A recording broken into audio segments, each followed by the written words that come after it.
கிடைச்சு யூனிஃபார்மா மாட்டினதும் அவன் எவ்வளவு சந்தோஷப்பட்டான் தெரியுமா? தினமும் யூனிஃபார்ம போட்டுக்கிட்டு வெளப்பா வேலைக்கு போய்கிட்டு வந்தவன் இப்ப என்னடானா ரூமுக்குள்ளேயே முடங்கி போய் கிடக்குறான்.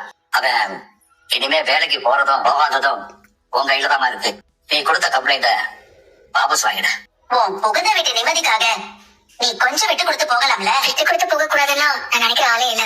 விட்டு கொடுக்கறதுல எனக்கு எந்த பிரச்சனையும் கிடையாது. கல்யாணத்துக்கு முன்னாடி யாரும் என்கிட்ட வந்து கம்ப்ளைண்ட வாபஸ் வாங்க சொல்லி பேசல.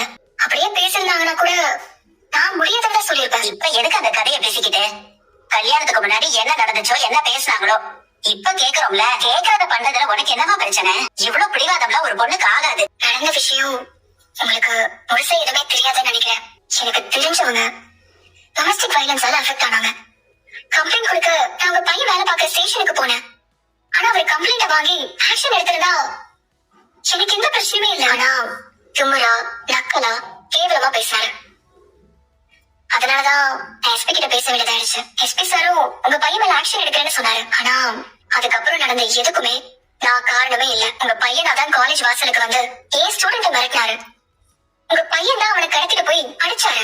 அடிக்கிறது வீடியோ எடுத்தது கூட யாரும் இல்ல, அவரும் அவரோட மாமாவும் தான். அந்த வீடியோ வெளியே வந்ததுக்கும் நான் காரணம் இல்ல. பையனும் அவரோட மாமாவும் தான் அதை வெளியிட சொன்னாங்க. அந்த வீடியோவை வச்சு எஸ்பி ஒழுங்கு நடவடிக்கை எடுத்திருக்காரு.